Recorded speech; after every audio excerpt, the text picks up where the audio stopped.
Le maître chat ou le chat botté par Charles Perrault. Un meunier ne laissa pour tout bien à 3 enfants qu'il avait que son moulin, son âne et son chat. Les partages furent bientôt faits. Ni le notaire, ni le procureur n'y furent point appelés. Ils auraient eu bientôt mangé tout le pauvre patrimoine. L'aîné eut le moulin, le second eut l'âne, et le plus jeune n'eut que le chat. Ce dernier ne pouvait se consoler d'avoir un si pauvre lot. « Mes frères, disait-il, pour gagner leur vie honnêtement en se mettant ensemble, pour moi, lorsque j'aurai mangé mon chat et que je me serai fait un manchon de sa peau, il faudra que je meure de faim. » Le chat, qui entendit ce discours, mais qui n'en fit pas semblant, lui dit d'un air posé et sérieux : « Ne vous affligez point, mon maître, vous n'avez qu'à me donner un sac et me faire une paire de bottes pour aller dans les broussailles, et vous verrez que vous n'êtes pas si mal partagé que vous croyez. » Quoique le maître du chat ne fît pas grand fond là-dessus, il lui avait vu faire tant de tours de souplesse pour prendre des rats et des souris, comme quand il se pendait par les pieds ou qu'il se cachait dans la farine pour faire le mort, qu'il ne désespéra pas d'en être secouru dans sa misère. Lorsque le chat eut ce qu'il avait demandé, il se botta bravement, et mettant son sac à son cou, il en prit les cordons avec ses 2 pattes de devant et s'en alla dans une garenne où il y avait grand nombre de lapins. Il mit du son et des lacerons dans son sac, et s'étendant comme s'il eût été mort, il attendit que quelques jeunes lapins, peu instruits encore des ruses de ce monde, vinssent se fourrer dans son sac pour manger ce qu'il y avait mis. À peine fut-il couché qu'il eut contentement. Un jeune étourdi de lapin entra dans son sac et le maître chat, tirant aussitôt les cordons, le prit et le tua sans miséricorde. Tout glorieux de sa proie, il s'en alla chez le roi et demanda à lui parler. On le fit monter à l'appartement de sa majesté, où étant entré, il fit une grande révérence au roi et lui dit : « Voilà, sire, un lapin de Garenne que monsieur le marquis de Carabas, c'était le nom qu'il lui prit en gré de donner à son maître, m'a chargé de vous présenter de sa part. »« Dis à ton maître, répondit le roi, que je le remercie et qu'il me fait plaisir. » Une autre fois, il alla se cacher dans un blé, tenant toujours son sac ouvert, et lorsque 2 perdrix furent entrées, il tira les cordons et les prit toutes 2. Il alla ensuite les présenter au roi comme il avait fait du lapin de Garenne. Le roi reçut encore avec plaisir les 2 perdrix et lui fit donner pour boire. Le chat continua ainsi pendant 2 ou 3 mois de porter de temps en temps au roi du gibier de la chasse de son maître. Un jour qu'il sut que le roi devait aller à la promenade sur le bord de la rivière avec sa fille, la plus belle princesse du monde, il dit à son maître : « Si vous voulez suivre mon conseil, votre fortune est faite. Vous n'avez qu'à vous baigner dans la rivière à l'endroit que je vous montrerai, et ensuite me laisser faire. » Le marquis de Carabas fit ce que son chat lui conseillait, sans savoir à quoi cela serait bon. Dans le temps qu'il se baignait, le roi vint à passer et le chat se mit à crier de toute sa force : « Au secours ! Au secours ! Voilà le marquis de Carabas qui se noie !» À ce cri, le roi mit la tête à la portière et, reconnaissant le chat, qui lui avait apporté tant de fois du gibier, il ordonna à ses gardes qu'on allât vite au secours de monsieur le marquis de Carabas.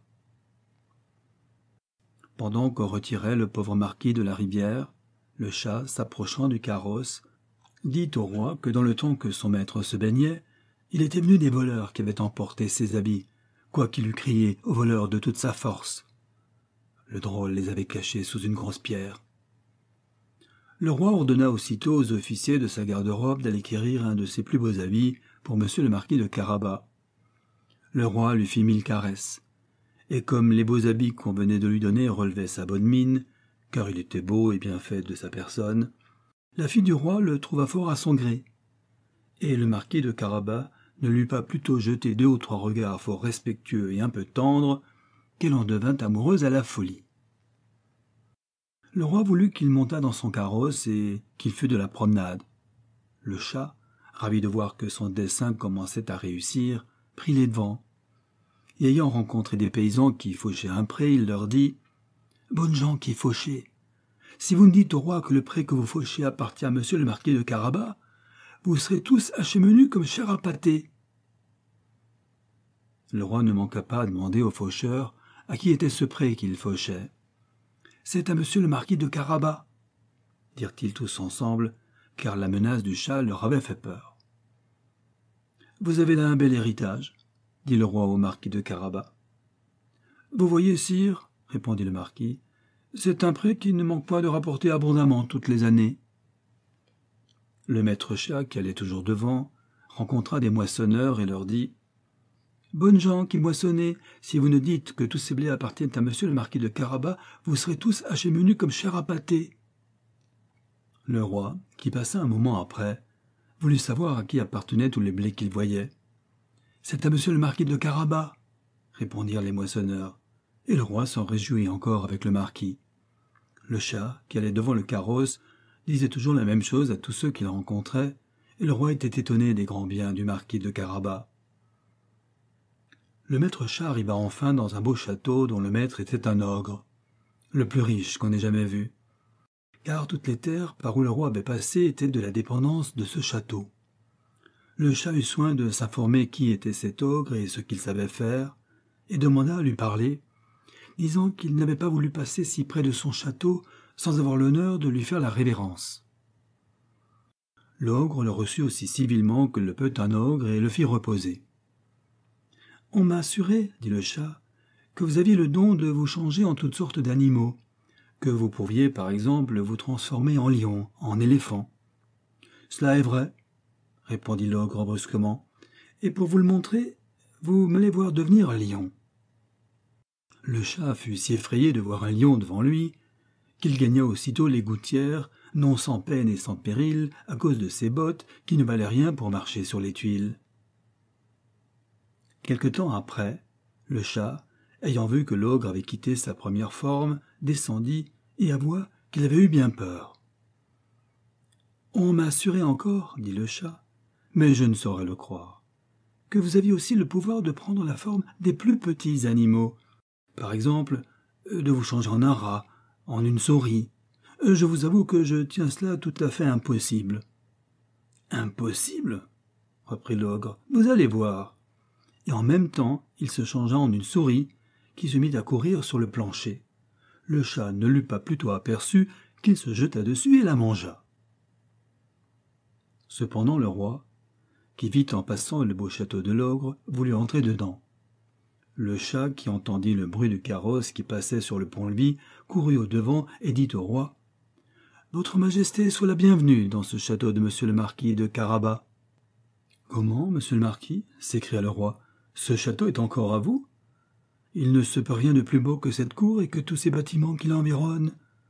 Voyons-les dedans, s'il vous plaît. » Le marquis donna la main à la jeune princesse, et suivant le roi qui montait le premier, ils entrèrent dans une grande salle où ils trouvèrent une magnifique collation que l'ogre avait fait préparer pour ses amis, qui le devaient venir voir ce même jour-là, mais qui n'avaient pas osé entrer, sachant que le roi y était.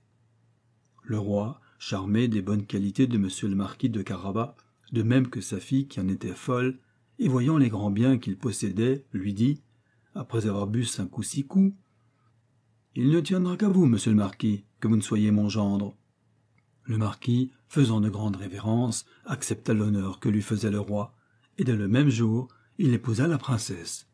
Le chat devint un grand seigneur, et ne courut plus après les souris que pour se divertir.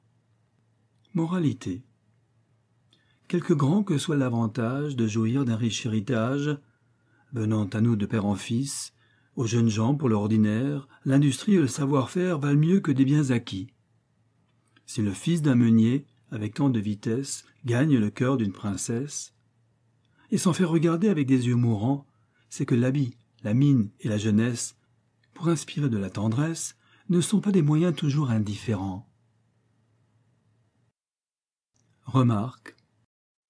Ce conte remonte aussi au temps où les bêtes parlaient, car le maître du chaboté n'est pas du tout surpris de l'entendre commencer sa petite harangue.